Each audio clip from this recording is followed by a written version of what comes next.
আসসালামু আলাইকুম রহমতুল্লাহি বারাকাতু। কেমন আছেন সবাই? আশা করি সবাই অনেক বেশি ভালো আছেন। আমি আলহামদুলিল্লাহ অনেক ভালো আছি। গত এক শর্টস ভিডিওতে আপনাদেরকে দেখিয়েছিলাম আমার বাগানের অবস্থা, যে মুরগিরা একদম সব কিছু শেষ করে ফেলছে। এখন দেখুন হাঁসেদের ধ্বংসলীলা।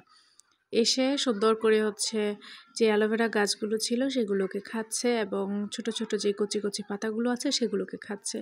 আর এখানে দেখুন জিনিয়া ফুল গাছগুলোকে আমি গতকালকেই ফুলগুলো ভালো করে ছাঁটাই করে, গাছগুলো ছাঁটাই করে দিয়েছিলাম, যেহেতু গাছগুলো খুব সুন্দর হয়ে আবার বেড়ে উঠতে পারে। এগুলোকে একদম নষ্ট করে দিয়েছে। এগুলো অবশ্য মুরগি করেছে। আর এই যে গোলাপ গাছটা দেখতে পাচ্ছেন, এত সুন্দর গোলাপ ধরে, তবে কিছুদিন আগে সাদামাছির উপদ্রবে এটা নষ্ট হয়ে গিয়েছিল, তাই আমি এটাকেও ছাঁটাই করে দিয়েছি।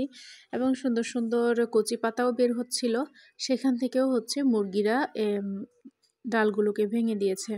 আর এখানে তো দেখতেই পাচ্ছেন আমার কলম করা একটা লেবু গাছ। এটার যে ছোট কচি কচি পাতাগুলো আছে সেগুলো হাঁসে খুব মজা করে খাচ্ছিল।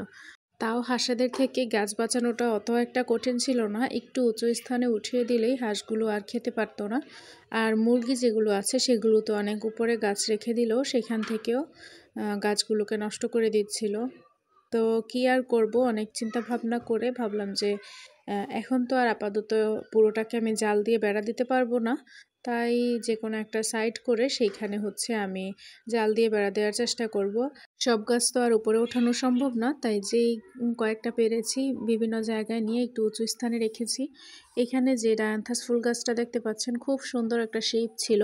এটা শেপটা মুরগি নষ্ট করে দিয়েছে, মাঝেই একদম পাড়া দিয়ে দিয়েছে, কিচ্ছু করার নেই। আর এখানে একটা করলা গাছ ছিল, নিজে নিজেই উঠেছে, তবে দেখতে খুব বেশি তাজা লাগছিল, দেখতেও ভালো লাগছিল গাছটাকে। ভেবেছিলাম যে কিছুদিন যাক, তারপর একটা লাঠি দিয়ে উপরে দিয়ে দিব, যেহেতু এটা উপরেই ভালো করে বড় হতে পারে। আর তার আগেই এরকম করে হাঁসে পুরোটা খেয়ে আমার জন্য শুধুমাত্র একটা লাঠি রেখে দিয়েছে। তো কি আর করব, হাঁস পালার যেহেতু শখ হয়েছে, এখন সেই শখের মূল্য তো পরিশোধ করতেই হবে। তো তারপরে সব কিছু চিন্তাভাবনা বাদ দিয়ে ভাবলাম যে কিছু একটা করা দরকার, যেহেতু এই হাঁসগুলোকে আটকানো যায় এবং মুরগিগুলোকেও আটকানো যায়। তো আপাতত ছোট একটা আমি ব্যবস্থা বের করেছি। আর এইখানে দেখুন গাছগুলো তো তাও ভাবা যায় এগুলো পাতা কিছু একটা মজা হয়তো বা লাগে, যার কারণে খায়। এখানে বসে বসে প্লাস্টিকও খায়। প্লাস্টিকের মধ্যে কি মজা আমি সেটাও বুঝি না, আর প্লাস্টিক খেলে ওদের ক্ষতি হবে কিনা সেটাও জানি না। কাগজ দেখলেও সেগুলোকেও খাওয়ার চেষ্টা করে। আখাদ্য কুখাদ্য যা আছে খাবার দিলে একটু কমই খায়, এই ধরনের আজে বাজে খাবারই একটু বেশি খায়। আর এখানে একটা মশারির মতো টানিয়ে দিয়েছি, যেটা এরকম জাল দিয়েই তৈরি করা ছিল। তো মশারির ভিতরে যত ছোট ছোট গাছ এবং কচি পাতার গাছ আছে বিশেষ করে, সেগুলোকেই দিয়ে দিব, যেহেতু মুরগিরা নষ্ট করতে না পারে। সবগুলো তো আর নেওয়া সম্ভব হবে না, ঠিক যতটা সম্ভব হবে ততটাই এখানে রাখবো। বাকিটা আল্লাহ ভরসা, আল্লাহ তাআলা চাহে তো সবগুলো ঠিকঠাক থাকবে। ওইখানে অনেক বড় বড় টবের মধ্যেও গাছ আছে, যেগুলো হাঁস এবং মুরগিতে নষ্ট করার একটু চান্স আছে, তবে চাইলেই তো সেগুলোকে আর উঠিয়ে আনতে পারি না। যত যত ছোট ছোট গাছ আছে আস্তে আস্তে সবগুলোকে ওইখানে ঢুকিয়ে দিব, এছাড়া আর কোনো উপায় নেই। বিচি থেকে করা যে এই ছোট ছোট চারাগুলো আছে, গতকাল মোটামুটি মুরগিতে সেগুলোও নষ্ট করে দিয়েছে। আর এখানের গাছটাকে একটু ঠিকঠাক করার ব্যবস্থা করেছি, আশা করি ঠিকঠাক থাকবে। তা আপনাদের সাথে কারোর সাথে কি এরকম হয়েছে কিনা অবশ্যই জানাবেন। অনেকের সাথে এরকমটা হয়, শখের গাছপালাগুলোকে মুরগি একদম নষ্ট করে দেয়। আর আমার এখানে তো মুরগি এবং হাঁস দুজনেই লেগেছে।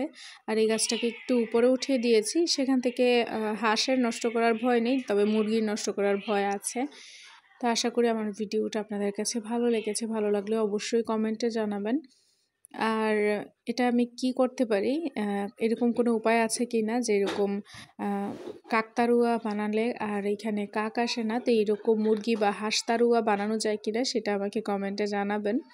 আর এই যে আমার অনেক সুন্দর মরিচ গাছগুলো, যেগুলো এখন ভিডিওতে তেমন একটা বোঝা যাচ্ছে না, খুব ভালো লাগে দেখতে। তো এগুলো নিয়েও আমি ভয়ে আছি, কারণ মুরগি কিন্তু মরিচ গাছ খুব ভালো খায়। আর অবশ্যই আমার চ্যানেলটাকে সাবস্ক্রাইব করে দিবেন। আজকের জন্য এতটুকুই, আল্লাহ হাফেজ।